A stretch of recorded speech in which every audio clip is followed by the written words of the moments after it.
엄마, 정신 나가신 거 아니에요? 장남의 입에서 칼날 같은 말이 튀어나온 순간 영자의 손에서 안경이 떨어졌습니다. 바닥에 부딪히며 렌즈 한쪽에 금이 갔어요. 4,800만 원짜리 눈 수술비를 말했을 뿐인데 아들은 1,200만 원짜리 자전거 박스 앞에서 환하게 웃고 있었습니다. 차남은 손님 한 팀에게서 380만 원을 받으면서도 어머니에겐 10만 원 상품권을 건넸어요. 그리고 사흘 후 197억 원이라는 숫자가 적힌 서류를 본 순간 두 아들의 목소리 톤이 바뀌었습니다. 존댓말은 반말이 됐고 어머니는 엄마가 됐죠. 계산기를 두드리는 소리만 반지하 집에 울려 퍼졌어요. 하지만 막내는 달랐습니다. 막내는 1,730만 원을 꺼내놓으며 가장 먼저 물었어요. 어머니, 수술부터 날짜 잡아요. 영자는 세 개의 하얀 봉투를 꺼내 테이블 위에 놓았습니다. 안에 무엇이 들었는지는 아직 아무도 모릅니다. 새벽 4시 50분 알람 소리가 반지하 방을 채웠습니다. 영자는 오른팔을 뻗어 휴대폰을 더듬었어요. 화면 불빛이 천장에 물 때 자국을 희미하게 비쳤습니다. 잠에서 깨자마자 영자의 손은 습관처럼 전기장판 타이머 쪽으로 향했어요. 타이머 디스플레이는 3시를 가리키고 있었습니다. 누전 화재가 무서워서 더 이상은 켤 수 없었죠. 영자는 천천히 몸을 일으켰습니다. 무릎 관절이 뻐근하게 울렸어요. 이불을 개고 베란다 쪽으로 걸어가면서 창틀을 살폈습니다. 창문 모서리엔 곰팡이가 검은 띠처럼 자리 잡고 있었어요. 베이킹 소다를 적신 스펀지로 문질렀습니다. 고무 장갑 안쪽으로 땀이 차오르는 게 느껴졌어요. 손등에서 미끈한 감촉이 전해졌죠. 아침마다 닦지만 곰팡이는 사흘이면 다시 피어났습니다. 구두 수선대 위엔 도구들이 가지런히 놓여 있었어요. 끝이 뭉툭해진 송곳, 거친 꿰매기 실, 뚜껑이 헐거운 왁스통이 보였습니다. 왁스 냄새가 코끝을 스쳤어요.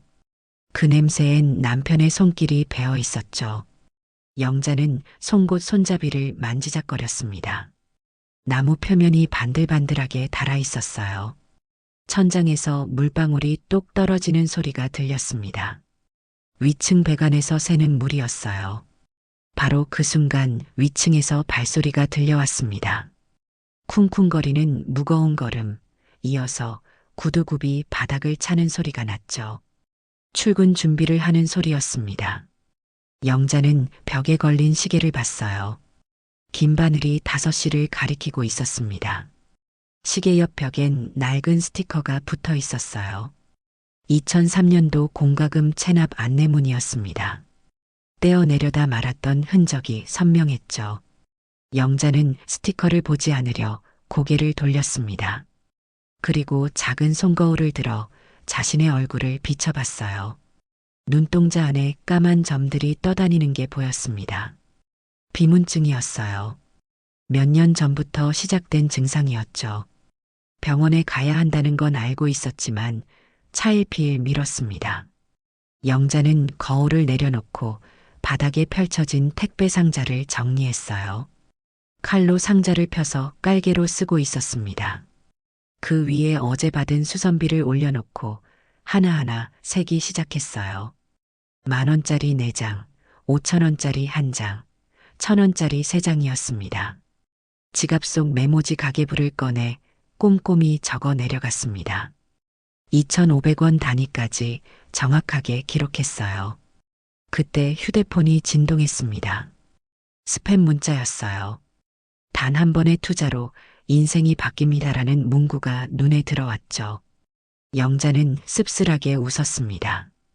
돈의 유혹은 이렇게 매일 찾아왔어요. 문자를 삭제하려다가 그냥 뒀습니다. 현관문을 두드리는 소리가 났습니다. 영자가 문을 열자 옆집 오명순 할머니가 서 있었어요. 손에 층간소음 민원 엽서를 들고 있었습니다. 요즘 도둑은 집 밖보다 집 안에 있다니까. 오명수는 툴툴거리며 말했어요. 영자는 고개를 끄덕이며 엽서를 받았습니다. 할머니가 돌아서자 영자는 문을 닫고 한숨을 쉬었어요. 창문으로 아침 해가 스며들기 시작했습니다. 반지하라서 햇빛은 창문 상단 30도 각도로만 들어왔어요. 비스듬한 빗줄기가 먼지를 비쳤습니다. 영자는 그 빛을 바라보며 하루를 시작할 준비를 했습니다. 손등엔 여전히 물기가 남아 있었고 가계부엔 새로운 숫자가 적혀 있었어요. 오늘도 어제와 비슷한 하루가 시작되는 것처럼 보였습니다. 영자는 6시에 집을 나섰습니다. 시장으로 가는 길이었어요. 골목 입구엔 할부 현수막이 바람에 펄럭이고 있었습니다.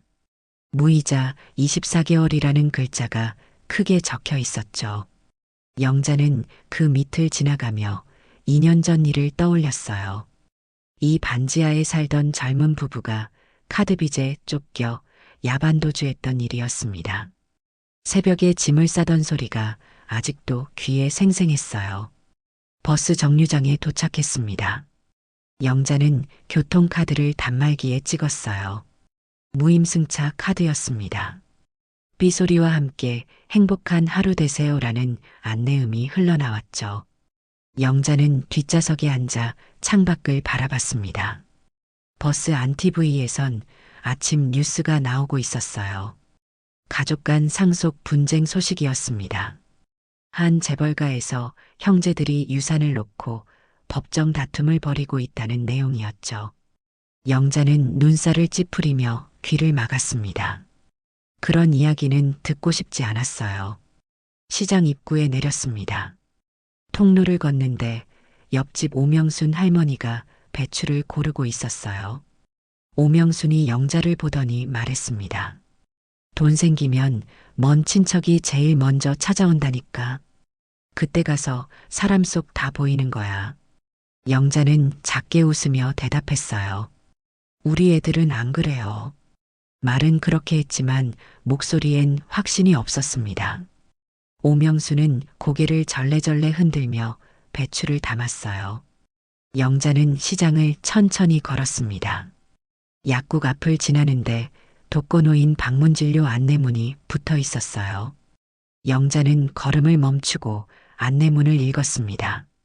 무료라고 적혀 있었지만 작은 글씨로 일부 본인 부담이라는 문구가 보였죠. 영자는 한숨을 쉬고 다시 걸었습니다. 반지하 우편함을 열었습니다. 광고 전단지가 가득했어요. 그 중에 부자 되는 법이라는 제목의 팸플릿이 눈에 들어왔습니다. 영자는 그걸 버리려다가 주머니에 넣었어요. 왜 그랬는지 자신도 몰랐습니다. 집으로 돌아가는 길이었어요. 횡단보도를 건너는데 구두굽이 맨홀 틈에 끼었습니다. 영자는 휘청거리며 넘어질 뻔했어요. 손으로 가로등을 붙잡아 겨우 중심을 잡았죠. 심장이 빠르게 뛰었습니다. 영자는 가쁜 숨을 몰아쉬며 구두를 빼냈어요. 골목 어귀에서 길고양이 한 마리가 야옹거렸습니다. 영자는 주머니에서 어제 남은 어묵 한 조각을 꺼냈어요. 고양이 앞에 놓아주자 고양이는 냄새를 맡더니 허겁지겁 먹기 시작했습니다. 영자는 쪼그려 앉아 고양이를 바라봤어요. 가진 게 없어도 나눌 순 있지. 영자는 중얼거렸습니다. 고양이는 어묵을 다 먹고 영자의 손을 핥았어요. 거친 혀의 감촉이 전해졌습니다. 시장 생선가게 앞을 지나는데 주인 아주머니가 불렀어요. 도연 씨 어머니 아니세요? TV에 나온다는 그 회사 다닌다며요. 영자는 어색하게 웃으며 고개를 끄덕였습니다. 사람들이 아들을 대단하게 생각하는 게 뿌듯하면서도 한편으론 씁쓸했어요. 정작 그 아들은 어머니 수술비조차 선뜻 내주지 않았으니까요. 대출 권유 전단지를 나눠주는 사람이 다가왔습니다. 영자는 손을 내저으며 지나쳤어요. 유혹을 견디는 건 매번 힘든 일이었습니다. 집에 들어와 손을 씻으면서 영자는 거울을 봤어요. 주름진 얼굴과 굳은 살 박힌 손이 보였습니다. 영자는 손가락 관절을 주무르며 혼잣말을 했어요. 사람 속은 돈 앞에서 보이는 거야. 창밖으론 아침 햇살이 따스하게 비치고 있었습니다. 하지만 영자의 마음속엔 어두운 그림자가 드리워져 있었어요. 곧 다가올 시험을 예감하고 있었던 것일까요? 영자는 가계부를 펼치고 오늘의 지출을 적기 시작했습니다. 같은 시각 한남동 리버파크 아파트 단지였습니다. 장남 도연은 지하 주차장에서 차를 세우고 있었어요. 차량 번호 인식 게이트가 자동으로 열렸습니다. 엘리베이터를 타고 로비로 올라가자 프런트 데스크 직원이 고개를 숙였어요. 로비엔 아무 냄새도 나지 않았습니다. 공기청정기가 돌아가는 소리만 희미하게 들렸죠. 도연은 휴대폰을 확인했습니다. 로드바이크 피팅샵에서 예약 확인 문자가 와 있었어요. 이번 주말에 새 자전거를 맞춘다는 내용이었습니다. 도연은 만족스럽게 미소를 지었어요. 건강 관리도 하고 동호회 사람들에게 보여줄 수도 있었으니까요. 큰 며느리 민정은 거실에서 컨시어지와 통화 중이었습니다. 명절 선물 반품 처리 부탁드려요. 박스 그대로 두면 되죠? 민정의 목소리는 능숙하고 차분했어요. 통화를 끝내고 커피 테이블 위 웨딩 앨범을 펼쳤습니다. 친구들에게 보여줄 사진을 고르고 있었죠. 모든 게 완벽하게 보이는 삶이었습니다. 성수동의 이탈리안 레스토랑에선 차남 민석이 직원들과 아침 브리핑을 하고 있었어요. 오늘 저녁 예약이 21팀입니다. 회전율 신경 쓰고요. 테이블 턴 빠르게 가져가세요. 민석은 주방장과 메뉴를 점검했습니다. 수입 식자재 가격이 올랐다는 메일을 확인하고 눈살을 찌푸렸어요. 하지만 VIP 단체 예약에 샴페인 타워 대여가 예정돼 있었습니다. 민석은 계산기를 두드리며 손익을 따졌어요. 빠듯하지만 할만했습니다. 송파구 물류센터 야간 허브에선 막내 서준이 스캔건으로 택배 바코드를 찍고 있었어요. 삐소리가 끊임없이 울렸습니다. 피킹 시간을 단축하려고 서준은 빠르게 움직였죠. 허리가 욱신거렸어요. 허리보호대를 새로 사야 하는데 돈이 아까웠습니다. 서준은 테이핑으로 대신 허리를 감쌌어요. 퇴근 시간이 되자 막내 며느리 아람이 어린이집에서 나왔습니다. 아람은 보조교사였어요. 오늘도 우는 아이들을 달래느라 목이 쉬어 있었습니다. 집으로 가는 길에 세탁소에 들렀어요. 사장님이 미안한 표로 말했습니다. 밀린 외상이 3만 원인데요. 아람은 지갑을 뒤적였습니다. 2만 원밖에 없었어요. 다음 주에 나머지 드릴게요. 아람의 목소리는 떨렸지만 애써 밝게 말했습니다. 세탁소를 나와 아람은 한숨을 쉬었어요. 체면이 구겨지는 기분이었습니다. 서준의 집 베란다엔 쿠킹 오일로 만든 단열재가 붙어 있었어요. 아람이 직접 붙인 거였습니다. 추운 겨울을 견디기 위한 방법이었죠.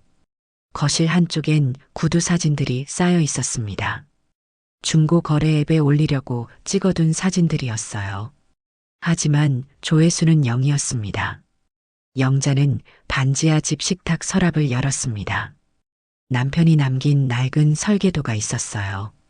종이가 누렇게 바랜 설계도에는 회로도와 메모가 빼곡했습니다. 구석에 공증 스탬프가 찍힌 복사본도 함께 있었죠. 영자는 설계도를 조심스럽게 만졌어요. 남편의 체온이 느껴지는 것 같았습니다. 세 아들은 같은 서울에 살고 있었지만 각자 다른 세계에 있었어요. 도연은 높은 곳에서 아래를 내려다봤고 민석은 바쁘게 돌아가는 가게를 지켰으며 서준은 밤새 짐을 나르며 하루를 버텼습니다. 그들은 모두 각자의 방식으로 살아가고 있었어요. 영자는 설계도를 다시 서랍에 넣었습니다. 그리고 세 아들의 얼굴을 떠올렸어요. 언제부터 이렇게 멀어진 걸까요?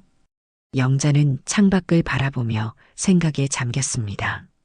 사흘 후 오전 영자는 우편함을 열었습니다. 광고 전단지 사이로 두꺼운 등기 봉투가 보였어요. 한빛 메디컬 라이선싱이라는 로고가 선명하게 찍혀 있었습니다. 봉투 가장자리엔 빨간색 봉인 스티커가 붙어 있었죠. 영자는 조심스럽게 봉투를 뜯었어요. 서류를 꺼내 펼쳤습니다. 첫 줄에 적힌 금액이 눈에 들어왔어요. 정액 185억 원, 지연이자 12억 원, 합계 197억 원. 영자의 손이 떨렸습니다. 서류가 바스락거렸어요. 이게 진짜일 리 없었습니다. 영자는 서류를 다시 읽었어요. 차주 금요일 지금 예정이라고 적혀 있었습니다. 2025년 5월 16일이었죠. 딱 나흘 후였습니다. 남편이 10년 전에 등록한 특허 기술이 해외에서 대량 생산되면서 로열티가 누적됐다는 설명이 있었어요. 영자는 반지하 방으로 돌아가 문을 잠갔습니다. 심장이 미친 듯이 뛰었어요. 서류에 적힌 담당자 전화번호로 전화를 걸었습니다. 두 번의 신호음 후 상대방이 받았어요. 한빛 메디컬 라이선싱 김 과장입니다. 영자는 떨리는 목소리로 물었습니다. 저 등기 받았는데요. 이게 진짜인가요? 상대방은 차분하게 설명했어요. 남편이 개발한 무선 이어버드 소형 회로 기술이 해외 제조사에 라이선스 됐다는 거였습니다. 스마트링 제품에도 적용되면서 판매량이 급증했고 10년간 쌓인 로열티가 이제야 정산됐다고 했죠. 입금 계좌 실명 확인이 필요합니다. 내일 영상통화로 본인 확인 절차를 진행하겠습니다. 담당자는 보이스피싱 주의 가이드도 함께 보냈어요. 영자는 통화를 끊고 주저앉았습니다. 이게 꿈인지 현실인지 구분이 안 됐어요. 영자는 구청 법률상담소에 전화를 걸었습니다. 상담원이 공증 문서를 확인해 달라고 했어요. 영자는 서랍에서 남편이 남긴 공증 서류를 꺼냈습니다. 팩스로 보내고 30분을 기다렸어요. 상담원이 다시 전화했습니다. 서류 확인했습니다. 진짜 맞습니다. 영자는 무릎에 힘이 풀렸어요. 바닥에 주저앉아 한참을 그대로 있었습니다. 시장 통닭집 앞을 지나는데 가게 주인이 말을 걸었어요. 어머니, 오늘 표정이 왜 그래요? 무슨 좋은 일 있어요? 영자는 애써 웃으며 고개를 저었습니다. 하지만 손에 든 등기봉투를 자꾸만 만지작거렸어요. 통닭집 CCTV가 그 모습을 고스란히 담고 있었습니다. 집으로 돌아와 휴대폰을 확인했어요. 뉴스 앱에서 특허 관련 기사가 추천됐습니다. 영자는 기사를 읽으며 남편을 떠올렸어요. 구두 수선대 옆에서 밤새 회로 실험을 하던 남편의 모습이 선명했습니다.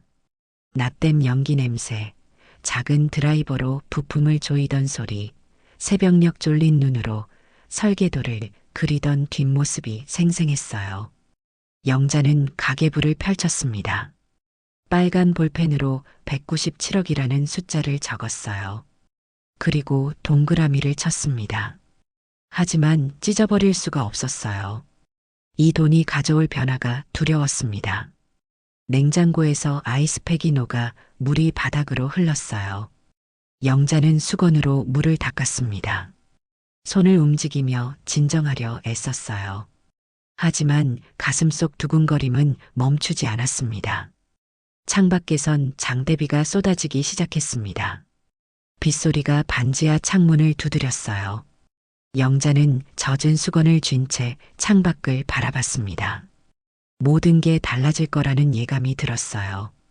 영자는 밤새 잠을 이루지 못했습니다. 남편 빈소에서 들었던 마지막 말이 계속 귓가에 맴돌았어요. 막내는 내가 못 채워준 몫이야. 남편은 2020년 3월에 유언장을 썼습니다. 공증까지 받아둔 유언장이었어요. 영자는 서랍 깊숙한 곳에서 그 유언장을 꺼냈습니다. 종이가 살짝 발에 있었죠. 영자는 유언장을 펼쳐 다시 한번 읽었어요. 남편의 필체가 떨리고 있었습니다. 영자는 가톨릭 성물함을 열었어요. 안에서 십자가 목걸이를 꺼내 손에 쥐었습니다. 차가운 금속 느낌이 손바닥에 전해졌어요. 영자는 눈을 감고 기도했습니다. 옳은 선택을 할 수 있게 해달라고요. 다음 날 아침 영자는 대학병원 안과에 전화를 걸었습니다. 눈 수술 상담 예약을 잡았어요. 이틀 후 병원을 찾았습니다. 진료실에서 의사는 망막 수술이 필요하다고 설명했어요. 비용은 4,800만 원이었습니다. 실손보험이 없어서 전액 본인 부담이었죠. 수술 대기 기간은 얼마나 걸리나요? 영자가 물었습니다. 의사는 한 달 정도라고 답했어요. 총무실에서 받은 견적서를 접어 지갑에 넣었습니다. 종이가 구겨지는 소리가 크게 들렸어요. 영자는 구청 법률상담소를 다시 찾았습니다. 변호사는 유류분에 대해 설명했어요. 자녀에게는 법정 상속분의 절반을 받을 권리가 있습니다. 하지만 살아계실 때는 증여의 자유가 있으세요. 영자는 고개를 끄덕였습니다. 변호사의 말을 메모지에 적었어요. 손이 떨려 글씨가 흔들렸습니다. 집으로 돌아와 영자는 노트를 펼쳤습니다. 테스트라고 제목을 쓰고 도현, 민석, 서준의 이름을 적었어요. 그리고 각자에게 어떤 질문을 할지 생각했습니다. 현금을 얼마나 줄 수 있는지, 태도는 어떤지, 어떤 질문을 먼저 하는지 체크하기로 했어요. 휴대폰 지문 인식이 말을 듣지 않았습니다. 화면을 몇 번이나 눌렀지만 인식되지 않았어요. 영자는 투명 테이프로 홈 버튼을 고정했습니다. 수리비가 아까웠거든요. 반지하 전등이 깜빡거렸습니다. 수은등을 교체해야 할 것 같았어요. 영자는 하자센터에 전화할까 고민했지만 그냥 뒀습니다. 조금만 참으면 됐어요. 단골 반찬 가게에 들렀습니다. 사장님이 김치를 담으며 말했어요. 사람은 말보다 손이 먼저 움직이는지 보면 알아요. 입으론 다 잘한다고 하거든요. 영자는 그 말을 가슴에 새겼습니다. 사장님 말이 맞았어요. 진짜 마음은 행동에서 드러나니까요. 저녁 무렵 영자는 오래된 앨범을 꺼냈습니다. 먼지를 털고 천천히 펼쳤어요. 도연의 고시원 월세 영수증이 끼워져 있었습니다. 3년간 낙방하며 영자가 대신 낸 월세였죠. 민석의 프랑스 조리학교 송금 내역도 있었어요. 환율이 높을 때라 2배로 들었던 학비였습니다. 서준이 폐지를 주워 모은 돈을 영자에게 건네던 사진도 있었어요. 초등학교 6학년 때 찍은 사진이었습니다. 영자는 앨범을 덮고 옷장을 열었습니다. 제일 안쪽에 걸린 낡은 코트를 꺼냈어요. 15년 전에 산 코트였습니다. 소매가 달아 있었고 단추 하나가 떨어져 나갔죠. 영자는 코트를 입어봤습니다. 거울을 보니 초라한 모습이 비쳤어요. 내일부터 시작이야. 영자는 혼자 중얼거렸습니다. 새 아들을 한 명씩 만나볼 계획이었어요. 누가 진짜 어머니를 걱정하는지, 누가 돈만 바라보는지 확인하려고요. 영자는 코트를 옷걸이에 다시 걸었습니다. 내일 입을 옷이었어요. 다음 날 오전 10시, 영자는 한남동 리버파크 아파트 앞에 섰습니다. 높이 솟은 건물을 올려다보니 목이 뻐근했어요. 입구 경비실에서 인터폰을 눌렀습니다. 경비원이 방문 목적을 물었어요. 도연 씨 어머니십니다. 잠시만요. 확인하겠습니다.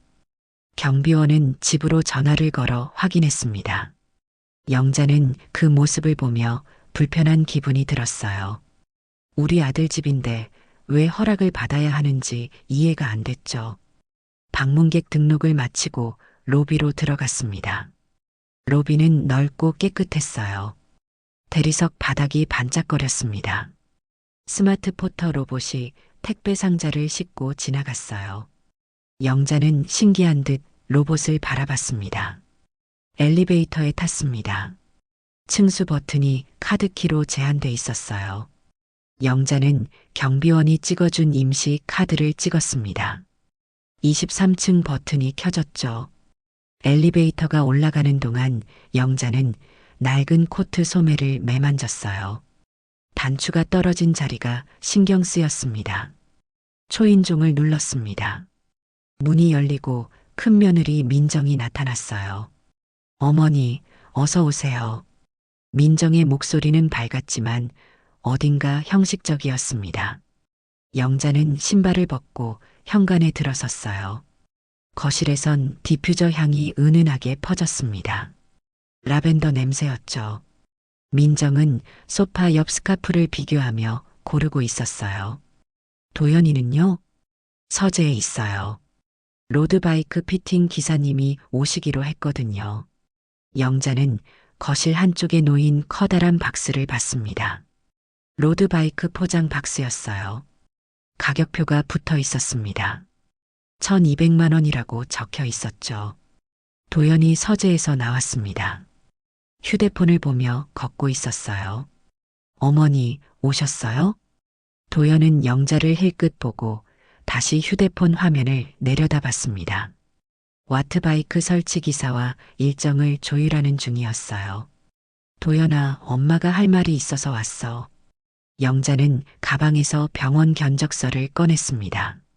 손이 떨렸어요. 도연에게 견적서를 건넸습니다. 눈 수술을 해야 하는데 비용이 4,800만 원이래. 도연은 견적서를 훑어봤습니다. 표정이 굳어졌어요. 4,800만 원이요? 좀 비싼데요. 망막 수술이라서 그래. 실손보험이 없어서 전액 내야 해. 도연은 한숨을 쉬었습니다. 거실로 걸어가며 말했어요. 지금 시장 변동성이 심해서요. 유동성 경색도 있고요. 영자는 무슨 말인지 알아듣기 힘들었습니다. 도연은 계속 경제 용어를 늘어놓았어요. 주식시장 이야기, 환율 이야기가 이어졌습니다. 영자는 가만히 들었어요. 도연은 지갑을 꺼냈습니다. 안에서 현금을 꺼내더니 영자에게 건넸어요.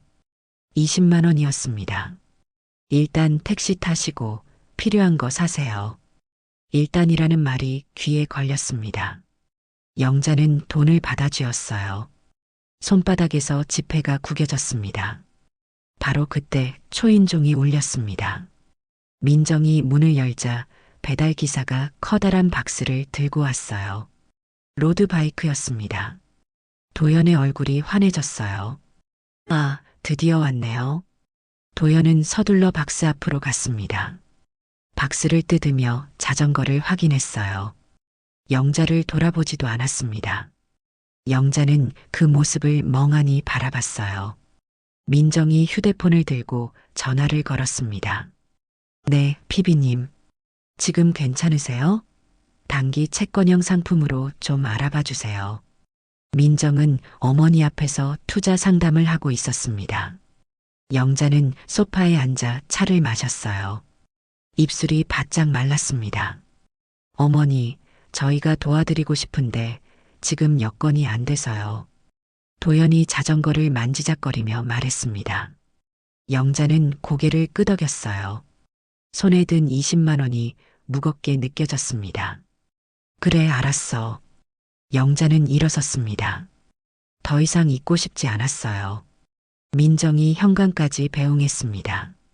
어머니, 조심히 가세요. 문이 닫혔습니다. 영자는 엘리베이터 앞에 섰어요. 엘리베이터 거울에 자신의 모습이 비쳤습니다. 낡은 코트를 입고 구겨진 돈을 쥔 초라한 모습이었죠. 영자는 이를 악물었어요. 엘리베이터가 내려가는 동안 영자는 생각했습니다. 도연은 어머니의 병보다 자전거가 중요했어요. 수술비는 묻지도 않고 20만 원만 쥐어줬습니다. 일단이라는 말로 얼버무렸죠. 로비를 지나 밖으로 나왔습니다. 차가운 바람이 얼굴을 스쳤어요. 영자는 버스 정류장으로 걸었습니다. 손에 든 20만 원을 주머니에 넣었어요. 견적서도 함께 접어 넣었습니다. 버스를 기다리며 영자는 노트를 꺼냈습니다. 도연이라고 적힌 칸에 표시를 했어요. 현금 20만 원, 태도 무관심, 질문 없음. 영자의 손글씨가 떨려 있었습니다. 버스가 왔습니다. 영자는 교통카드를 찍고 뒷자리에 앉았어요. 창밖으로 리버파크 아파트가 멀어졌습니다. 영자는 가슴속에 무언가 단단해지는 걸 느꼈어요. 이제 차남을 만나러 가야 했습니다. 영자는 버스에서 내려 지하철역으로 향했습니다. 무임승차 교통카드를 단말기에 찍었어요. 삐소리와 함께 안내음이 흘러나왔습니다. 행복한 하루 되세요. 영자는 쓸쓸하게 웃었습니다. 행복한 하루라니요. 지금은 전혀 그렇지 않았어요. 계단을 내려가는데 휴대폰이 울렸습니다. 아람이었어요. 영자는 전화를 받았습니다. 어머니, 점심 드셨어요? 아람의 목소리는 따뜻했습니다. 영자는 목이 메었어요. 아직 안 먹었어. 어디 계세요? 제가 근처에 있으면 같이 먹어요. 괜찮아. 너 일하는데 방해하면 안 되지. 전혀 방해 안 돼요. 점심시간이거든요. 영자는 지금 있는 위치를 말했습니다. 아람은 30분 후에 만나자고 했어요. 전화를 끊고 영자는 가슴이 따뜻해지는 걸 느꼈습니다. 약속한 카페 앞에서 아람을 기다렸어요. 얼마 후 아람이 뛰어왔습니다. 숨이 차 있었어요. 어머니, 오래 기다리셨죠? 아니야, 나도 방금 왔어. 둘은 카페에 들어가 자리에 앉았습니다. 아람이 샌드위치를 주문했어요. 영자는 사양했지만 아람은 2개를 시켰습니다. 어머니, 얼굴이 안 좋으세요. 무슨 일 있어요? 아람은 영자의 얼굴을 들여다봤습니다. 영자는 고개를 저었어요. 아니야, 괜찮아. 거짓말이에요. 눈이 더 안 좋아 보이세요. 아람은 어린이집에서 있었던 일을 이야기했습니다. 오늘 한 아이가 알레르기 반응을 보였다고 했어요. 아람은 신속하게 응급처치를 했고 아이는 다행히 괜찮아졌다고 합니다. 정말 놀랐어요. 그래도 제대로 대처해서 다행이었어요. 아람의 목소리엔 안도감이 묻어났습니다. 영자는 아람의 손을 잡았어요. 잘했어. 너는 정말 착한 애야. 아람은 휴대폰을 꺼내 영자에게 보여줬습니다. 안과 전문의 추천 문자였어요. 병원 주소와 진료 예약 링크가 함께 있었습니다. 어머니 눈 증상 때문에 알아봤어요. 여기 선생님이 괜찮다고 하더라고요. 영자는 문자를 읽었습니다. 아람이 미리 알아본 거였어요. 영자는 가슴이 뭉클했습니다. 괜찮아. 이미 병원 다녀왔어. 그래요? 수술은 언제 해요? 아직 날짜는 안 잡았어. 아람은 고개를 끄덕였습니다. 더 이상 묻지 않았어요. 대신 진료 예약 링크를 영자 휴대폰으로 전송했습니다. 혹시 필요하시면 쓰세요. 샌드위치가 나왔습니다. 둘은 함께 먹었어요. 아람은 영자가 다 먹을 때까지 천천히 먹었습니다. 식사를 마치고 카페를 나왔습니다. 버스 정류장에서 아람은 영자를 배웅했어요. 어머니, 버스 기사님께 감사하다고 인사하세요. 저는 항상 그래요. 아람은 밝게 웃었습니다. 영자는 그 웃음을 보며 위로받는 기분이었어요. 버스가 왔습니다. 영자는 버스에 올라타며 뒤를 돌아봤어요. 아람이 손을 흔들고 있었습니다. 영자도 손을 흔들었어요. 반지하 집 앞에 도착했습니다. 우편함 앞에 광고 전단지들이 어질러져 있었어요. 그런데 누군가 깔끔하게 정리해둔 흔적이 보였습니다. 아람이 지나가다 정리한 거였어요. 작은 메모지도 붙어 있었습니다. 어머니, 우편함 정리했어요. 아람 올림. 영자는 메모지를 떼어 주머니에 넣었습니다. 따뜻한 마음이 전해졌어요. 집에 들어와 소파에 앉았습니다. 휴대폰이 울렸어요. 아람에게서 카카오톡이 왔습니다. 우산 이모티콘과 함께 메시지가 있었어요. 어머니, 우산 있으세요? 오후에 비 온대요. 영자는 답장을 보냈습니다. 있어. 걱정 마. 사실 우산은 없었습니다. 하지만 아람을 걱정시키고 싶지 않았어요. 오후가 되자 정말 비가 내리기 시작했습니다. 영자는 창문으로 빗줄기를 바라봤어요. 우산 없이 비를 맞으며 걸어도 괜찮을 것 같았습니다. 오히려 비를 맞으며 생각을 정리하고 싶었어요. 영자는 코트를 입고 밖으로 나갔습니다. 빗방울이 얼굴에 떨어졌어요. 차갑고 시원했습니다. 영자는 천천히 걸었어요. 횡단보도에서 신호를 기다렸습니다. 빗소리가 점점 커졌어요. 영자는 하늘을 올려다봤습니다. 회색 구름이 가득했죠. 문득 아람의 웃는 얼굴이 떠올랐습니다. 점심 드셨냐고 물어보던 따뜻한 목소리, 안과 정보를 미리 알아봐준 세심함, 우편함을 정리해준 손길. 아람은 돈이 아니라 사람을 먼저 봤어요. 영자는 걸으며 생각했습니다. 두 형은 어머니의 병을 묻지도 않았어요. 도연은 20만 원만 줬고 민석은 아직 만나지도 않았지만 아마 비슷할 거였습니다. 하지만 아람은 달랐어요. 돈을 주진 못해도 마음을 줬습니다. 집으로 돌아왔습니다. 옷이 흠뻑 젖어 있었어요. 영자는 수건으로 머리를 말렸습니다. 거울을 보니 눈가에 빗물인지 눈물인지 모를 것이 흘러내리고 있었어요. 영자는 노트를 펼쳤습니다. 아람이라고 이름을 적었어요. 그리고 적었습니다. 현금 없음, 태도 따뜻함, 질문 많음. 영자의 손글씨는 또렷했습니다. 창밖으론 여전히 비가 내렸습니다. 하지만 영자의 마음속엔 작은 불씨가 타오르고 있었어요. 사람의 따뜻함이 주는 체온이었습니다. 이틀 후 저녁 6시, 영자는 성수동 이탈리안 레스토랑 앞에 섰습니다. 입구엔 대기 손님들이 줄 서 있었어요. 번호표를 받는 손님들의 모습이 보였습니다. 17팀이 기다리고 있었죠. 인플루언서들이 대기줄을 배경으로 사진을 찍고 있었어요. 영자는 안으로 들어갔습니다. 직원이 다가왔어요. 예약하셨나요? 민석이 어머니예요. 직원의 표정이 달라졌습니다. 안으로 안내하며 민석을 불렀어요. 민석이 주방에서 나왔습니다. 흰색 셰프복을 입고 있었어요. 이마에 땀이 맺혀 있었습니다. 어머니, 왜 연락 안 하고 오셨어요?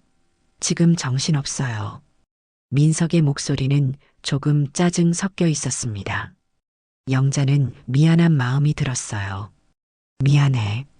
잠깐만 볼게. 민석은 홀을 둘러봤습니다. 직원들이 손신호로 서비스를 주고받고 있었어요. 주방 벨이 울리고 플레이트가 나가는 소리가 끊이지 않았습니다. VIP 룸에서 기다리세요. 곧 갈게요. 민석은 영자를 VIP 룸으로 안내했습니다. 넓고 조용한 공간이었어요. 테이블 한가운데엔 샴페인 타워가 준비돼 있었습니다. 영자는 자리에 앉아 기다렸어요. 30분이 지났습니다. 민석이 들어왔어요. 손에 메뉴판을 들고 있었습니다. 어머니, 뭐 드실래요? 오늘 추천 메뉴는 해산물 리조또예요. 아니야, 배 안 고파. 그냥 얘기하러 왔어. 민석은 시계를 봤습니다. 시간이 없다는 표정이었어요. 영자는 가방에서 병원 견적서를 꺼냈습니다. 민석에게 건넸어요. 눈 수술을 해야 하는데. 민석은 견적서를 훑어봤습니다.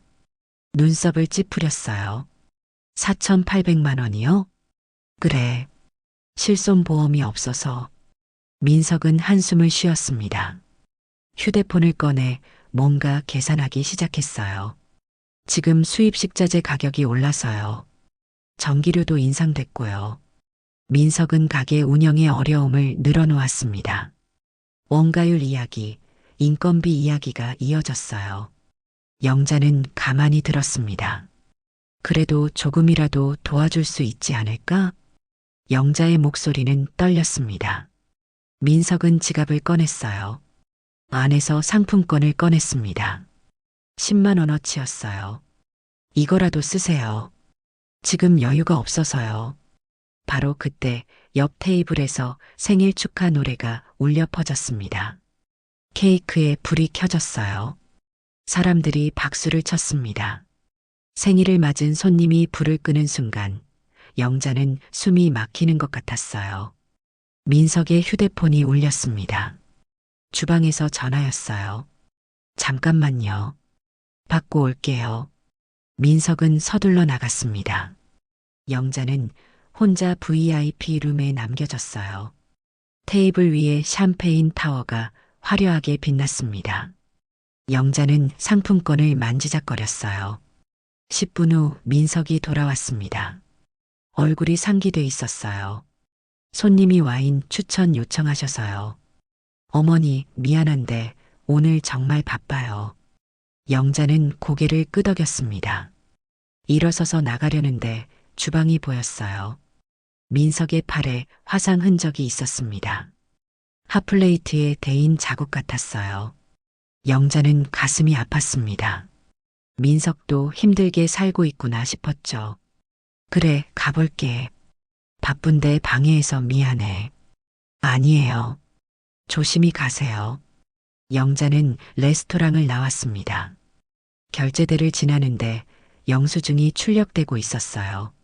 380만 원이라고 적혀 있었습니다. 민석이 옆에서 미소 지으며 손님에게 인사했어요. 그 미소가 영자에게는 쓸쓸하게 느껴졌습니다. 버스 정류장에서 버스를 기다렸어요. 영자는 손에 든 10만 원 상품권을 받습니다. 병원 견적서는 4,800만 원이었고 민석이 준 건 10만 원이었어요. 버스에 올라타 창밖을 봤습니다. 레스토랑에 불이 환하게 켜져 있었어요. 손님들이 와인을 마시며 웃고 있었습니다. 민석은 테이블 사이를 바쁘게 오가고 있었죠. 집에 돌아와 영자는 노트를 펼쳤습니다. 민석이라고 적힌 칸에 표시를 했어요. 현금 없음, 상품권 10만 원, 태도 바쁨, 질문 없음.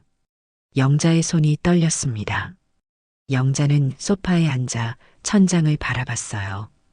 도연은 자전거에 1,200만 원을 썼고 민석은 손님 한 팀에게서 380만 원을 받았습니다. 하지만 어머니에게는 20만 원과 10만 원 상품권이 전부였어요. 영자는 눈을 감았습니다. 남은 건 막내 서준뿐이었어요. 내일은 서준을 만나러 가야 했습니다. 서준은 다를까요? 영자는 기도하는 마음으로 잠자리에 들었습니다. 창밖에선 성수동 레스토랑의 불빛이 멀리서 반짝이고 있었어요. 화려한 불빛 뒤엔 차가운 현실이 있었습니다. 영자는 이불을 덮으며 한숨을 쉬었어요. 가슴속이 텅 빈 것 같았습니다. 다음 날 저녁 7시 영자는 송파구 낡은 빌라 앞에 섰습니다. 서준이 사는 곳이었어요. 계단을 올라가는데 무릎이 시큰거렸습니다. 2층 끝 집 앞에 도착했어요. 문틀이 습기로 눅눅하게 젖어 있었습니다. 장마철이 지나갔지만 습기는 그대로였죠. 초인종을 눌렀습니다. 문이 열리고 아람이 나타났어요. 아기를 안고 있었습니다. 어머니, 어서 오세요. 아람의 얼굴은 피곤해 보였지만 환한 미소를 짓고 있었어요. 영자는 신발을 벗고 안으로 들어갔습니다. 거실엔 천장에 매달린 빨래줄이 있었어요. 아기 옷들이 주렁주렁 걸려 있었습니다. 기저귀 박스를 펼쳐서 만든 임시 테이블도 보였죠. 영자는 가슴이 먹먹했습니다. 서준이는요? 곧 퇴근해요. 조금만 기다리세요. 아람은 영자를 소파에 앉혔습니다. 소파는 낡았지만 깨끗했어요. 아람이 차를 끓이러 갔습니다. 영자는 거실을 둘러봤어요. 베란다엔 쿠킹 오일로 만든 단열재가 붙어 있었습니다. 추운 겨울을 대비한 거였죠. 문이 열리고 서준이 들어왔습니다. 물류센터 유니폼을 입고 있었어요. 얼굴에 땀이 흥건했습니다. 어머니, 오셨어요? 서준은 급히 손을 씻고 영자 곁에 앉았습니다. 영자는 서준의 얼굴을 봤어요. 피곤한 기색이 역력했습니다. 힘들지? 괜찮아요. 익숙해요. 서준은 씩 웃었습니다. 하지만 눈가엔 피로가 가득했어요. 영자는 가방에서 병원 견적서를 꺼냈습니다. 이번엔 먼저 꺼내지 않고 잠깐 망설였어요. 서준에게 부담을 주고 싶지 않았습니다. 엄마가 할 말이 있어서 왔어. 서준은 영자를 바라봤습니다. 눈빛이 진지했어요. 뭔데요? 눈 수술을 해야 해.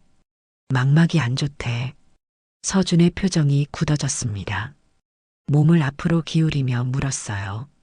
어느 병원에서 진단받으셨어요? 병명이 정확히 뭐예요? 영자는 놀랐습니다. 서준은 병에 대해 자세히 물어봤어요.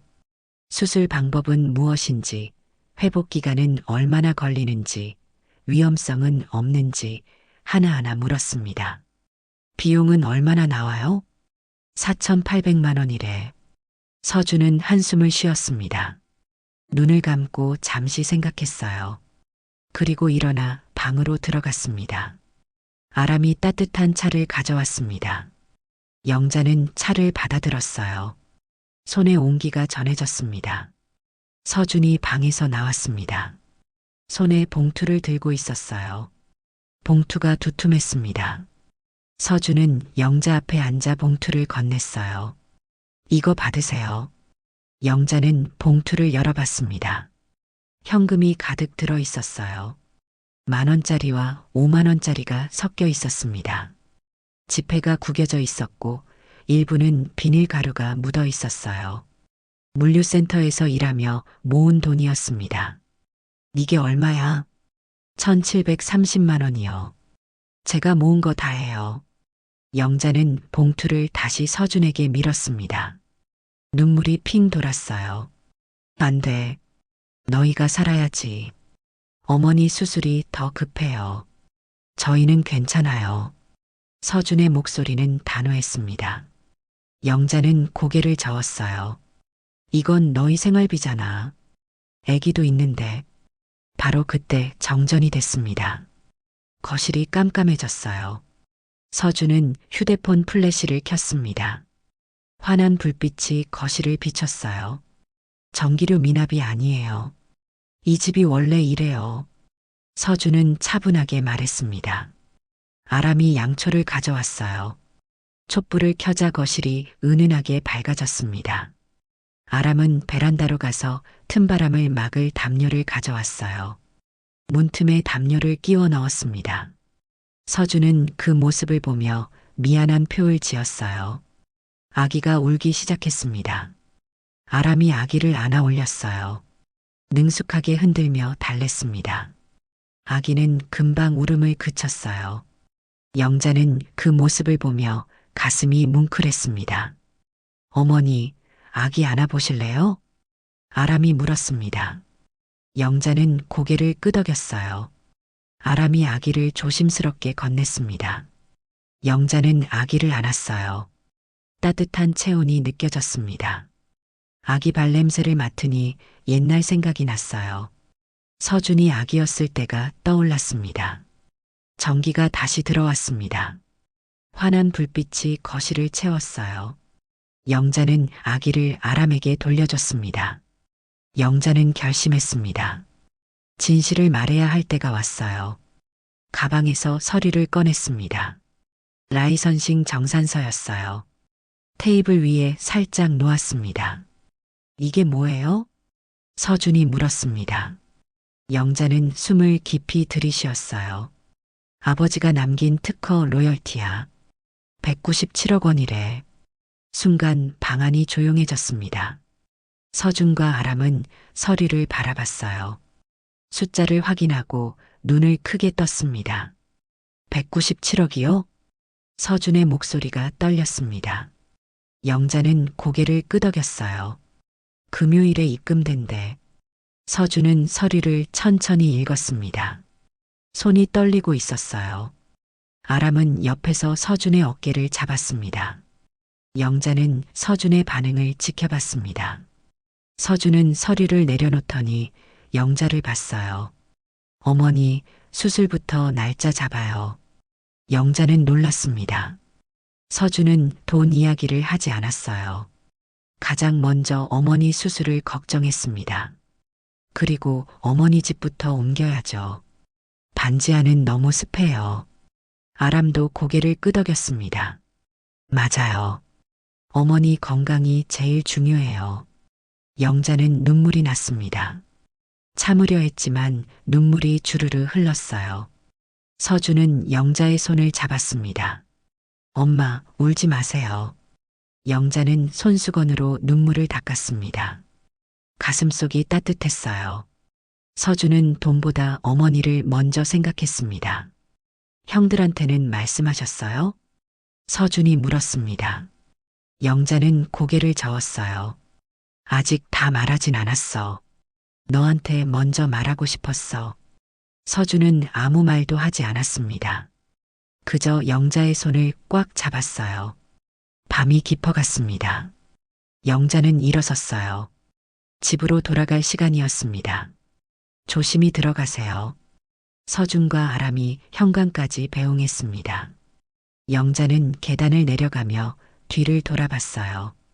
서준과 아람이 손을 흔들고 있었습니다. 버스를 타고 집으로 가는 길이었어요. 영자는 창밖을 바라봤습니다. 서준이 준 1730만 원은 다시 가방에 넣어뒀어요. 받을 수 없었습니다. 그 돈은 서준 가족이 힘들게 모은 돈이었으니까요. 영자는 노트를 펼쳤습니다. 서준이라고 적힌 칸에 표시를 했어요. 현금 1730만 원, 태도 따뜻함, 질문 어머니 병부터. 영자의 손글씨는 또렷했습니다. 반지하 집에 도착했습니다. 영자는 불을 켰어요. 형광등 불빛이 깜빡거렸습니다. 영자는 서류를 다시 꺼내봤어요. 197억이라는 숫자가 보였습니다. 이제 결정할 시간이 왔습니다. 누가 진짜 어머니를 사랑하는지 알았어요. 영자는 남편 사진을 봤습니다.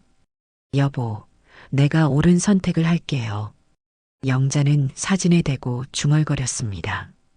그리고 눈을 감았어요. 내일부터 많은 일이 벌어질 거였습니다. 이틀 후, 영자는 실수를 했습니다. 새 아들에게 단체 문자를 보냈어요. 내용은 간단했습니다. 금요일에 할 얘기가 있으니 집에 오렴. 하지만 그 문자 때문에 상황이 급변했어요. 오후 2시, 영자는 반지하 집에서 설거지를 하고 있었습니다. 그런데 밖에서 급정거 소리가 들렸어요. 끼익하는 타이어 소리였습니다. 영자는 창문으로 밖을 내다봤어요. 도연과 민석이었습니다. 두 사람이 차에서 내리고 있었어요. 예상보다 빨리 온 거였습니다. 도연은 철제 계단을 쿵쿵거리며 내려왔어요. 민석도 뒤따라왔습니다. 초인종이 울렸습니다. 영자는 손을 닫고 문을 열었어요. 어머니, 무슨 일이에요? 갑자기 오라고 하시면 어떡해요? 도연의 목소리는 조급했습니다. 영자는 당황했어요. 금요일에 오라고 했잖아.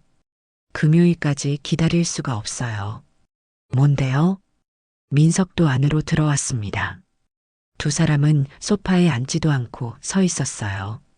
영자는 할 수 없이 서류를 꺼냈습니다. 라이선싱 정산서였어요. 도연이 서류를 낚아채듯 가져갔습니다. 이게 뭐예요? 도연은 서류를 훑어봤습니다. 눈이 점점 커졌어요. 197억이라는 숫자를 보자 숨을 멈췄습니다. 이게 진짜예요? 응, 아버지가 남긴 특허 로열티야. 민석도 서류를 들여다봤습니다. 휴대폰을 꺼내 계산기를 켰어요. 숫자를 두드리기 시작했습니다. 3분의 1씩 나누면 1인당 65억이네요. 민석의 목소리는 흥분돼 있었습니다. 영자는 그 말에 가슴이 철렁했어요. 도연은 서류를 다시 읽었습니다. 입금 날짜를 확인했어요. 금요일이면 모레잖아요. 은행 계좌는 어머니 명의예요? 그래. 그럼 어머니가 받으신 다음에 저희한테 나눠주시는 거예요?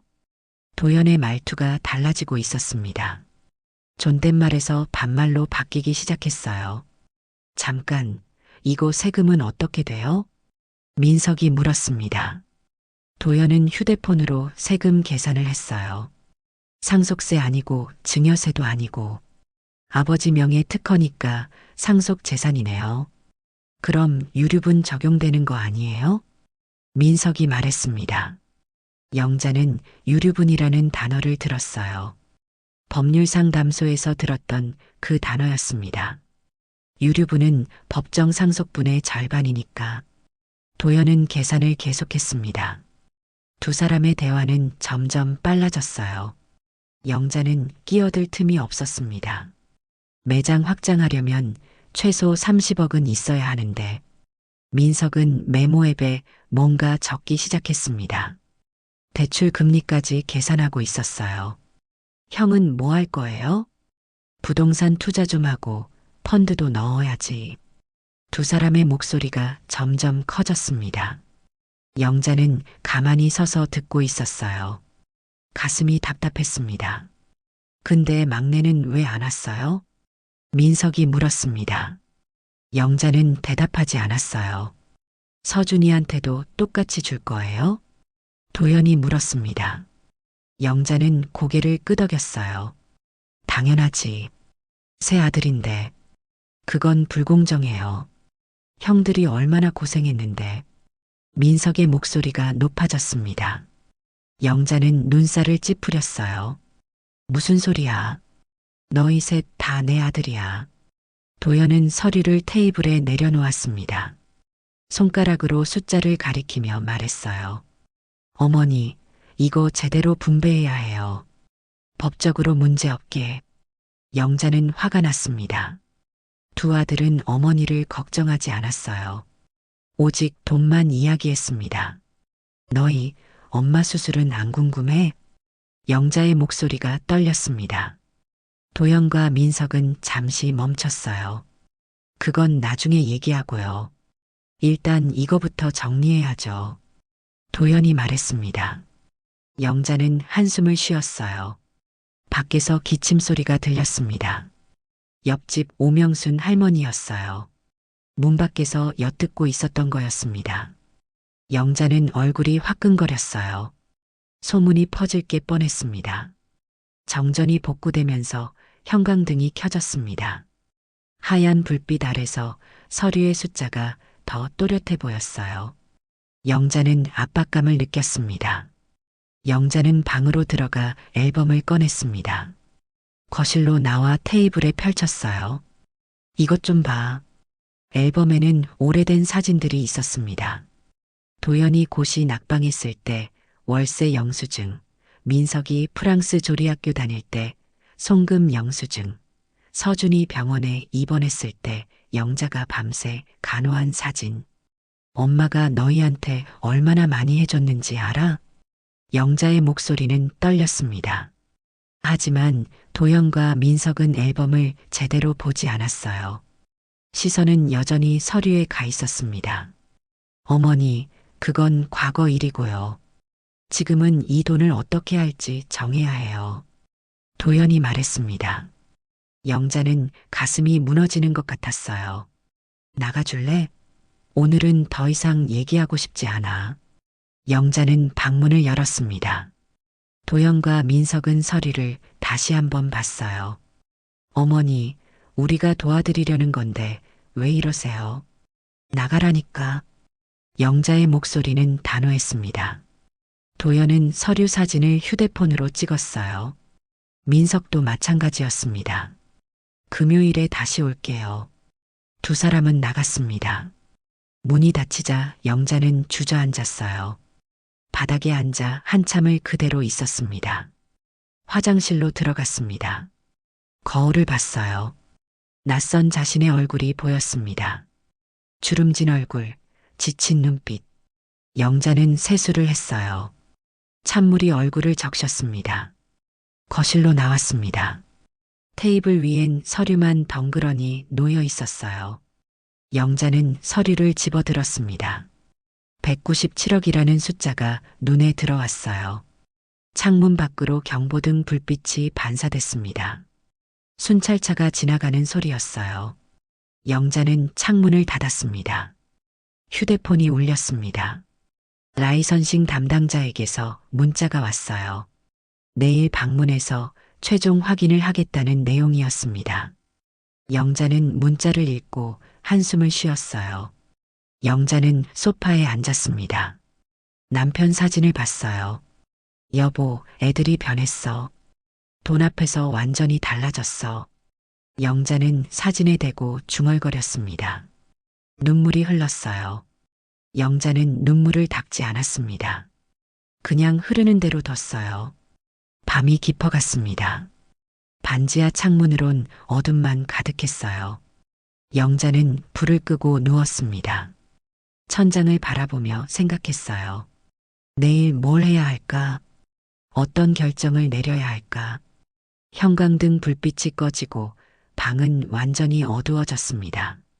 하지만 영자의 머릿속엔 숫자들이 계속 맴돌았어요. 197억, 65억, 30억. 숫자들이 영자를 짓눌렀습니다. 다음 날 오전 10시, 도영과 민석이 다시 찾아왔습니다. 이번엔 서준도 함께였어요. 영자는 새 아들을 거실에 앉혔습니다. 공기가 무거웠어요. 도연이 먼저 말을 꺼냈습니다. 어머니, 어제 생각해 봤는데요. 이 돈을 제대로 관리하려면 전문가가 필요해요. 영자는 아무 말도 하지 않았습니다. 도연은 계속 말했어요. 세무사도 만나봐야 하고 변호사도 상담받아야 해요. 민석이 끼어들었습니다. 법적으로 문제없게 분배하는 게 중요해요. 나중에 문제 생기면 안 되잖아요. 서준은 조용히 앉아 있었습니다. 형들의 말을 듣고만 있었어요. 영자는 차를 따랐습니다. 손이 떨려 찻잔이 덜컹거렸어요. 도연이 그 모습을 봤습니다. 어머니, 괜찮으세요? 괜찮아. 영자는 찻잔을 내려놓았습니다. 그리고 새 아들을 바라봤어요. 너희한테 물어볼 게 있어. 새 아들이 영자를 봤습니다. 영자는 숨을 깊이 들이쉬었어요. 엄마가 지금 어떤 병인지 아니? 순간 방 안이 조용해졌습니다. 도영과 민석은 서로를 쳐다봤어요. 대답이 없었습니다. 망막 수술이 필요하대. 4,800만 원이야. 서준이 고개를 끄덕였습니다. 서준은 이미 알고 있었어요. 하지만 도영과 민석은 처음 듣는 표정이었습니다. 그게 언제부터였어요? 민석이 물었습니다. 영자는 허탈하게 웃었어요. 한 달 전에 진단받았어. 너희한테 다 말했잖아. 도연의 얼굴이 굳어졌습니다. 생각이 안 난다는 표정이었어요. 어머니, 그건 나중에 얘기하고요. 일단 이 돈부터. 도연의 말에 영자는 가슴이 무너졌습니다. 나중에라니요. 어머니 건강이 나중 문제란 말인가요? 너희는 엄마보다 돈이 먼저야? 영자의 목소리가 떨렸습니다. 도연은 당황했어요. 그게 아니라 순서가 있잖아요. 순서? 무슨 순서? 영자는 화가 났습니다. 참았던 감정이 터져 나왔어요. 너희는 엄마 병이 뭔지도 몰랐잖아. 관심도 없었어. 민석이 변명했습니다. 바빠서 그랬어요. 일하느라 정신이 없었다고요. 바빠서? 그럼 돈 계산할 시간은 어디서 났어? 영자의 목소리는 점점 커졌습니다. 도연은 짜증을 냈어요. 엄마, 정신 나가신 거 아니에요? 순간 방 안의 온도가 떨어지는 것 같았습니다. 영자는 숨이 막혔어요. 손에 들고 있던 안경이 미끄러져 떨어졌습니다. 바닥에 부딪히며 렌즈 한쪽에 금이 갔어요. 영자는 깨진 안경을 주었습니다. 손이 떨렸어요. 도연은 자신이 한 말을 후회하는 표정이었습니다. 어머니, 그게 아니라. 됐어. 나가줘. 영자의 목소리는 차가웠습니다. 민석이 말했어요. 어머니, 동생한테 다 주면 불공정해요. 저희도 똑같이 받을 권리가 있어요. 영자는 민석을 봤습니다. 민석은 정의를 말하고 있었어요. 하지만 그 정의는 자기 이익을 위한 거였습니다. 서준이 일어섰습니다. 양손을 들며 말했어요. 잠깐만요. 형들, 진정하세요. 하지만 도영과 민석은 서준의 말을 듣지 않았습니다. 두 사람은 계속 말을 쏟아냈어요. 법적으로 유류분이 있어요. 세 명이 똑같이 나눠야죠. 밖에서 기침 소리가 들렸습니다. 오명순 할머니였어요. 문 밖에서 또 엿듣고 있었습니다. 영자는 얼굴이 화끈거렸어요. 정전이 복구되며 형광등이 켜졌습니다. 하얀 불빛 아래서 모든 게 또렷해 보였어요. 영자는 방으로 들어가 앨범을 가져왔습니다. 테이블에 앨범을 펼쳤어요. 오래된 사진들이 나왔습니다. 이것 좀 봐. 도연이 너 고시 낙방했을 때 엄마가 3년간 월세 냈어. 민석이 너 프랑스 갈 때 송금한 돈이 얼마인 줄 알아? 서준이 너 아플 때 엄마가 병원에서 밤새 지켰어. 영자는 사진을 하나하나 보여줬습니다. 하지만 도연과 민석은 제대로 보지 않았어요. 시선은 여전히 서류 쪽을 향하고 있었습니다. 어머니, 그건 과거 얘기잖아요. 도연이 말했습니다. 영자는 더 이상 참을 수 없었어요. 나가. 당장 나가. 영자는 방문을 벌컥 열었습니다. 새 아들을 내보냈어요. 서준은 뒤를 돌아보며 걱정스러운 표정을 지었습니다. 어머니, 너도 나가. 영자는 문을 닫았습니다. 그리고 화장실로 들어갔어요. 거울을 봤습니다. 낯선 자신의 얼굴이 보였어요. 주름이 더 깊어 보였습니다. 영자는 세수를 했습니다. 찬물이 얼굴을 적셨어요. 거울 속 자신을 오래 바라봤습니다. 문틈으로 희미한 경보등 불빛이 새어 들어왔습니다. 영자는 거실로 나왔어요. 바닥에 깨진 안경이 놓여 있었습니다. 영자는 안경을 집어들었어요. 금간 렌즈를 통해 세상이 일그러져 보였습니다. 영자는 소파에 앉았습니다. 앨범을 덮었어요. 사진 속 아이들은 행복해 보였습니다. 하지만 지금의 아들들은 달랐어요. 창밖으론 비가 내리기 시작했습니다. 빗방울이 창문을 두드렸어요. 영자는 창밖을 바라봤습니다. 회색 하늘이 가득했죠. 영자는 눈을 감았습니다. 모든 게 무너지는 것 같았어요. 세 아들 중 누구도 진짜 어머니를 걱정하지 않았습니다. 돈만 바라봤어요. 영자는 깊은 절망 속으로 빠져들었습니다. 자정이 지났습니다. 영자는 잠을 이룰 수 없었어요. 거실로 나와 촛불 하나를 켰습니다. 작은 불빛이 어둠을 밝혔어요. 서랍에서 남편의 유언장을 꺼냈습니다. 공증 스탬프가 찍힌 종이였어요. 영자는 촛불 앞에 앉아 유언장을 펼쳤습니다. 남편의 필체가 보였죠. 막내 서준에게 특허 수익을 모두 주시오. 내가 가장 미안한 아들이기에. 영자는 유언장을 읽으며 눈물을 흘렸습니다. 남편은 서준을 가장 걱정했어요. 형들에게는 많이 해줬지만 막내에게는 부족했다고 생각했던 거였습니다. 테이블 위엔 남편의 노트가 있었습니다. 회로도가 그려진 노트였어요. 커피 얼룩이 종이를 얼룩지게 만들었습니다. 노트 귀퉁이에 서준이라는 글씨가 보였어요. 남편이 서준을 생각하며 적은 거였습니다. 영자는 작은 라디오를 켰습니다. 성당 미사 방송이 흘러나왔어요. 신부님의 목소리가 조용히 들렸습니다. 영자는 그 소리를 들으며 기도했어요. 하느님, 제가 옳은 선택을 할 수 있게 도와주세요. 영자는 눈을 감았습니다. 남편의 얼굴이 떠올랐어요. 남편은 늘 서준을 안쓰럽게 여겼습니다. 형들이 대학 갈 때 서준은 취업했어요. 집안 형편 때문이었죠. 영자는 휴대폰을 꺼냈습니다. 법률상담소에서 받은 메모를 다시 읽었어요. 살아있는 동안 증여 자유라는 문구의 밑줄이 그어져 있었습니다. 영자는 그 문장을 여러 번 읽었어요. 메신저를 열었습니다. 새 아들의 돌잔치 사진이 저장돼 있었어요. 영자는 사진을 하나씩 봤습니다. 도연의 돌잔치, 민석의 돌잔치, 서준의 돌잔치, 모두 행복해 보였어요. 즐겨찾기 설정을 확인했습니다. 도연과 민석에겐 별표가 있었어요. 그런데 서준에겐 없었습니다. 영자는 깜짝 놀랐어요. 무의식 중에 차별했던 거였습니다. 영자는 서준 이름에 별표를 추가했습니다. 이제 세 아들 모두 별표가 있었어요. 영자는 화면을 오래 바라봤습니다.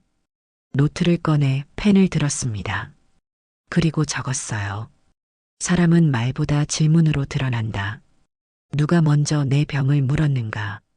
영자는 그 문장을 여러 번 읽었습니다. 도연과 민석은 돈부터 물었어요. 서준은 어머니 병부터 물었습니다. 그 차이가 모든 걸 말해주고 있었어요. 창틀에서 빗물이 새어 들어왔습니다. 영자는 수건을 가지러 갔어요. 하지만 멈춰섰습니다. 그리고 빗물을 그냥 뒀어요. 물줄기가 바닥으로 흘러내렸습니다. 영자는 흘러내리는 물을 바라봤습니다. 미련도 저렇게 흘러가는 거구나 싶었어요. 도연과 민석에 대한 기대, 그 미련이 물처럼 흘러가고 있었습니다. 영자는 서랍에서 봉투 3개를 꺼냈습니다. 하얀 봉투였어요. 도연, 민석, 서준이라고 이름을 적었습니다. 하지만 안에는 아무것도 넣지 않았어요. 봉투를 테이블 위에 나란히 놓았습니다.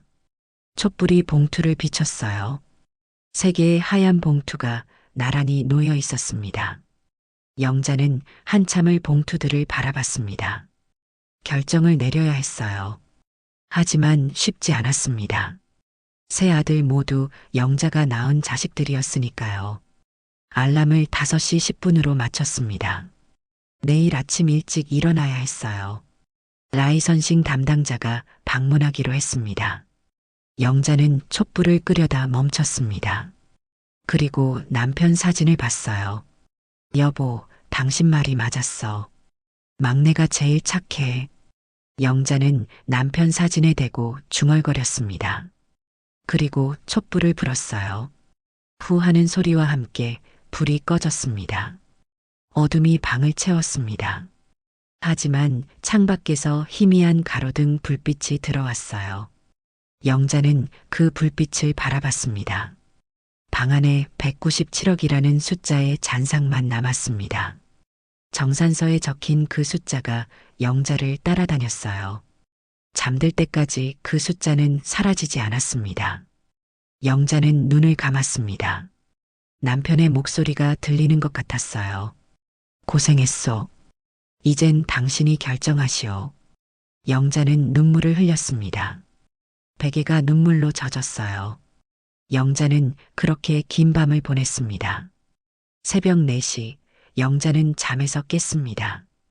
꿈을 꿨어요. 남편이 나타나 영자의 손을 잡아주는 꿈이었습니다. 남편은 아무 말도 하지 않았어요. 그저 웃고 있었습니다. 영자는 일어나 앉았습니다. 테이블 위에 새 봉투가 보였어요. 하얀 봉투들이 어둠 속에서 희미하게 빛나고 있었습니다. 영자는 결심했습니다. 이제 더 이상 망설이지 않기로요. 남편의 유언을 따르기로 했어요. 그게 옳은 일이라고 생각했습니다. 창밖이 밝아오기 시작했습니다. 새벽이 오고 있었어요. 영자는 새로운 하루를 맞이할 준비를 했습니다. 금요일 오전 10시, 영자는 새 아들에게 문자를 보냈습니다. 납골당으로 오렴. 아버지 계신 곳에서 얘기하자. 세 아들은 각각 다른 시간에 오라는 지시를 받았어요. 영자는 일찍 납골당에 도착했습니다. 남편의 봉하남 앞에 무릎을 꿇었어요. 손을 모으고 속삭였습니다. 여보, 오늘 결정할 거예요. 당신 뜻대로 할게요. 영자는 가방에서 낡은 장부를 꺼냈습니다. 15년간 기록해온 장부였어요. 표지가 낡아해졌습니다. 11시, 장남 도연이 도착했습니다. 영자는 도연을 카페로 안내했어요. 조용한 구석 자리에 앉았습니다. 어머니, 왜 여기로 부르셨어요? 아버지 앞에서 얘기해야 할 것 같아서. 영자는 장부를 펼쳤습니다. 첫 페이지엔 들어온 것이라고 적혀 있었어요. 도연아, 이거 봐. 내가 고시 준비할 때 엄마가 준 돈이야. 장부엔 날짜와 금액이 빼곡히 적혀 있었습니다. 2015년 3월부터 2018년 5월까지 매달 70만 원씩 월세를 냈던 기록이었어요. 총 3천만 원이 넘었습니다.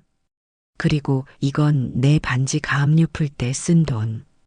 2천만 원이라고 적혀 있었습니다. 도연은 말없이 장부를 봤어요. 나간 것도 있어. 내가 엄마한테 준 돈. 다음 페이지엔 도연이 준 돈의 기록이 있었습니다. 명절마다 10만 원, 생일에 20만 원. 합계는 400만 원이었어요. 남은 것은 뭐냐면 엄마가 내게 바라는 거야. 영자는 종이 한 장을 꺼냈습니다. 질문지였어요. 어머니가 지금 어떤 병인지 세 문장으로 써봐. 도연은 펜을 들었습니다. 한참을 생각하더니 적기 시작했어요. 망막질환, 실명위험, 수술 필요. 전문 용어를 늘어놓았습니다. 하지만 어머니의 고통에 대한 언급은 없었어요. 영자는 종이를 접어 가방에 넣었습니다. 고맙다. 이제 가봐. 도연은 어리둥절한 표정으로 일어났습니다. 오후 1시 차남 민석이 도착했습니다. 똑같은 과정이 반복됐어요. 영자는 장부를 펼쳤습니다. 민석아, 내가 프랑스 갈 때 엄마가 보낸 돈이야. 2019년부터 2021년까지 매달 200만 원씩 송금한 기록이었습니다. 환율이 높아서 실제론 더 많은 돈이 들었어요. 합계는 6천만 원이 넘었습니다. 내가 매장 오픈할 때 보탠 돈도 있어. 1,500만 원이라고 적혀 있었습니다. 민석은 그 사실을 기억하지 못하는 표이었어요. 나간 것. 내가 엄마한테 준 돈.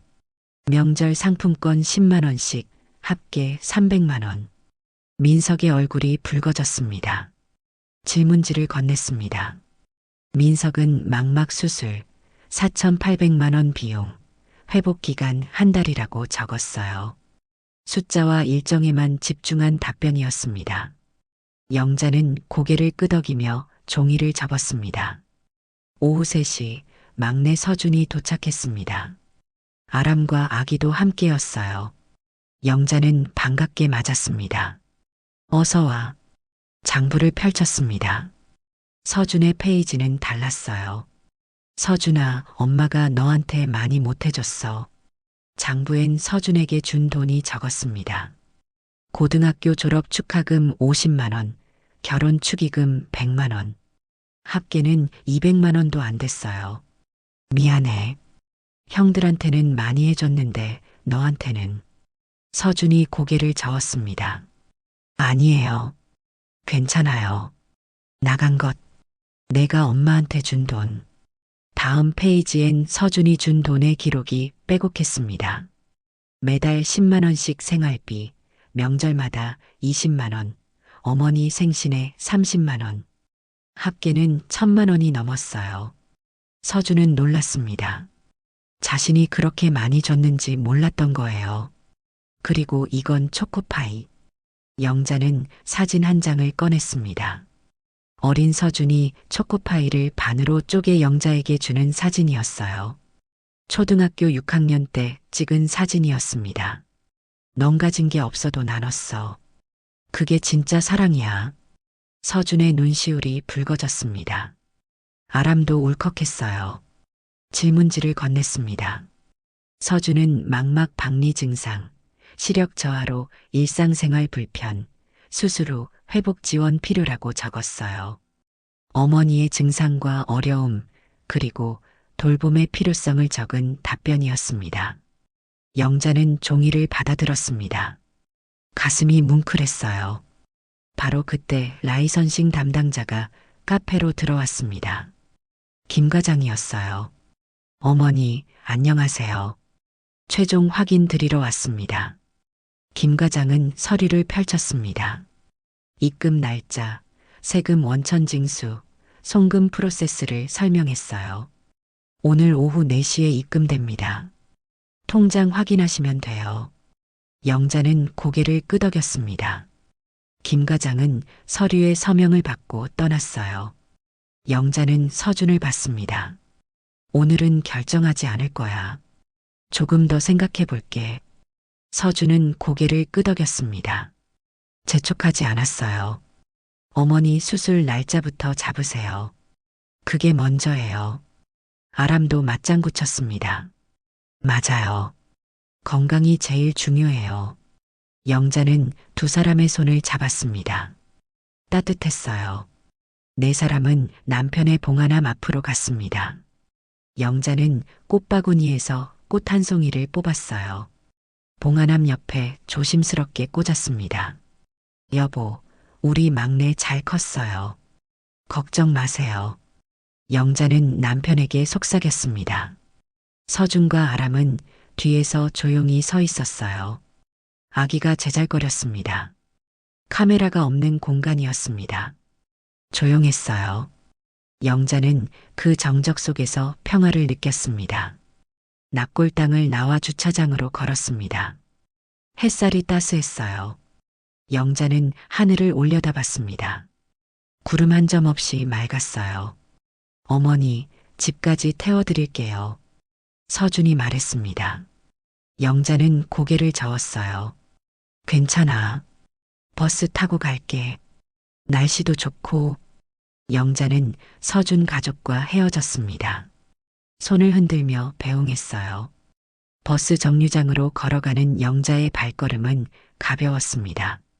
가슴속 무거운 짐을 조금 내려놓은 것 같았어요. 이제 마지막 결정만 남았습니다. 3달이 지났습니다. 영자의 눈 수술은 성공적이었어요. 서준과 아람이 회복 기간 내내 곁을 지켰습니다. 어느 토요일 도연이 반지하 집을 찾아왔습니다. 손에 노트를 들고 있었어요. 어머니, 상담 선생님이 내준 숙제예요. 읽어드릴게요. 도연은 공감 훈련 보고서를 천천히 읽었습니다. 상대방의 말을 끝까지 듣기라는 문장이 나왔어요. 영자는 놀랐습니다. 제가 많이 부족했어요. 미안해요. 도연의 눈가가 붉어졌습니다. 한 달 후 민석이 가게 문을 하루 닫았습니다.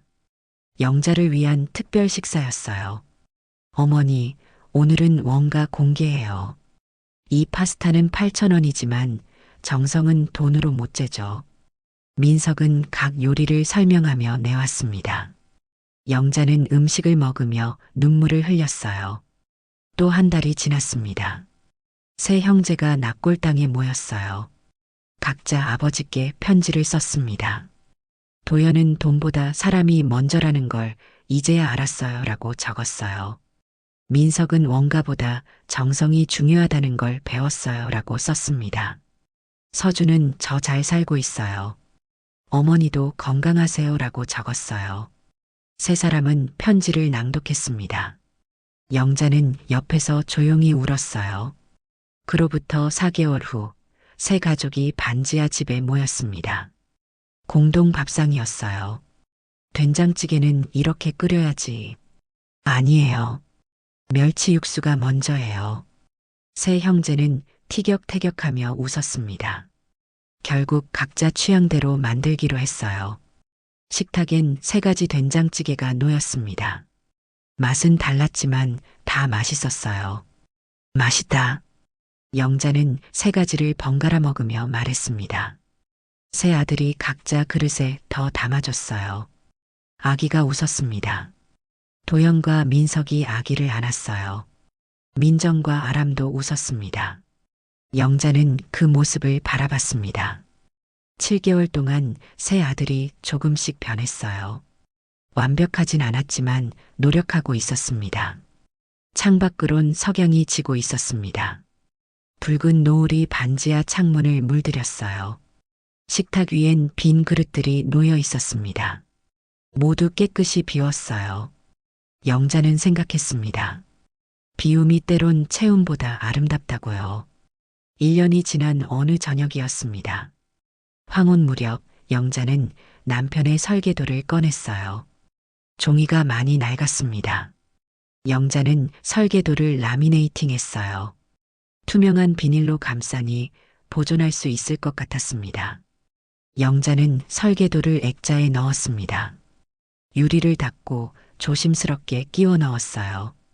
남편의 손때가 묻은 설계도가 액자 안에서 빛났습니다. 거실 벽에 액자를 걸었습니다. 구두 수선대 옆이었어요. 영자는 한 발 물러서서 액자를 바라봤습니다. 남편이 웃고 있는 것 같았어요. 창밖으로 버스가 지나갔습니다. 버스 전광판에 행복한 저녁 되세요라는 문구가 흘러갔어요. 영자는 그 문구를 보며 미소 지었습니다. 거실 시계를 봤습니다. 6시 30분이었어요. 초침이 째깍거리며 움직였습니다. 초침 소리가 유난히 크게 들렸어요. 고요한 저녁이었습니다. 식탁 위엔 3개의 봉투가 놓여 있었습니다. 하얀 봉투였어요. 도연, 민석, 서준이라고 이름이 적혀 있었습니다. 봉투는 빛의 각도에 따라 내용물이 비칠 듯 말 듯 했어요. 하지만 영자는 끝까지 말하지 않았습니다. 휴대폰이 울렸습니다. 전화였어요. 영자는 전화를 받았습니다. 어머니, 내일은 제가 갈게요. 목소리만으론 누구인지 알 수 없었습니다. 영자는 대답했어요. 그래, 기다릴게. 전화를 끊었습니다. 영자는 휴대폰을 내려놓고 창문으로 갔어요. 창문에 붙어 있던 단열 뽁뽁이를 떼어냈습니다. 이제는 조금 덜 추웠어요. 겨울이 지나고 봄이 왔으니까요. 영자는 뽁뽁이를 접어 서랍에 넣었습니다. 창밖으론 저녁 노을이 지고 있었습니다. 하늘이 주황빛으로 물들었어요. 영자는 노을을 오래 바라봤습니다. 아름다웠어요. 영자는 노트를 꺼냈습니다. 첫 페이지를 펼쳤어요. 돈은 시험지, 사람은 답안이라고 적혀 있었습니다. 영자는 그 문장을 다시 읽었어요. 1년 전에 적은 문장이었습니다. 영자는 노트를 덮었습니다. 이제 시험은 끝났어요. 세 아들 모두 각자의 답을 냈습니다. 완벽하진 않았지만 최선을 다했어요. 구두 수선대로 갔습니다. 송곳과 실 왁스통이 그대로 있었어요. 영자는 송곳을 집어들었습니다. 손잡이가 반들반들했어요. 남편의 손때가 그대로 남아 있었습니다. 영자는 손에 굳은 살을 만졌습니다. 거칠었어요. 1년 전과 똑같았습니다. 하지만 마음은 달랐어요. 이제는 조금 가벼워졌습니다. 멀리서 교회 종소리가 들렸습니다. 저녁 6시 반 종이었어요. 은은한 종소리가 반지하까지 들려왔습니다. 어디선가 밥 짓는 냄새가 났습니다. 옆집에서 저녁을 준비하는 냄새였어요. 된장찌개 냄새 같았습니다. 영자는 코를 킁킁거렸어요. 영자는 부엌으로 갔습니다. 냉장고를 열고 재료를 꺼냈어요. 감자, 양파, 두부. 오늘은 된장찌개를 끓이기로 했습니다. 냄비에 물을 붓고 불을 켰습니다. 물이 보글보글 끓기 시작했어요. 영자는 된장을 풀었습니다. 구수한 냄새가 퍼졌어요. 창밖이 어두워지기 시작했습니다. 가로등에 불이 켜졌어요. 반지하 창문으로 희미한 불빛이 들어왔습니다. 문고리가 돌아가는 소리가 들렸습니다. 누군가 문을 여는 소리였어요. 영자는 부엌에서 고개를 돌렸습니다. 어머니 왔어요. 서준의 목소리였습니다. 아람과 아기도 함께였어요. 어서 와. 막찌개 끓이는 중이야. 영자는 웃으며 말했습니다. 서준이 부엌으로 왔어요. 제가 도와드릴게요. 서준은 앞치마를 두르고 영자 옆에 섰습니다. 둘이 함께 요리를 했어요. 거실에선 아람이 아기를 재우고 있었습니다. 아기가 제잘거렸어요. 웃음소리가 집안을 채웠습니다. 식탁 위에 새 봉투는 그대로 놓여 있었습니다. 누구도 그것에 대해 묻지 않았어요. 영자도 말하지 않았습니다. 저녁이 완성됐습니다. 네 사람은 식탁에 둘러앉았어요. 뜨거운 찌개에서 김이 모락모락 올라왔습니다. 잘 먹겠습니다. 모두 함께 말했습니다. 숟가락을 들고 찌개를 떠먹었어요. 따뜻했습니다. 영자는 세 사람을 바라봤습니다. 가슴이 따뜻했어요. 이것으로 충분했습니다. 돈이 아니라 이 순간이 중요했어요. 창밖 노을이 완전히 졌습니다. 밤이 왔어요. 하지만 집안은 환했습니다. 사람들의 온기로 가득했어요. 영자는 남편 사진을 봤습니다. 사진 속 남편이 웃고 있었어요. 영자도 웃었습니다. 모든 게 제자리를 찾았습니다.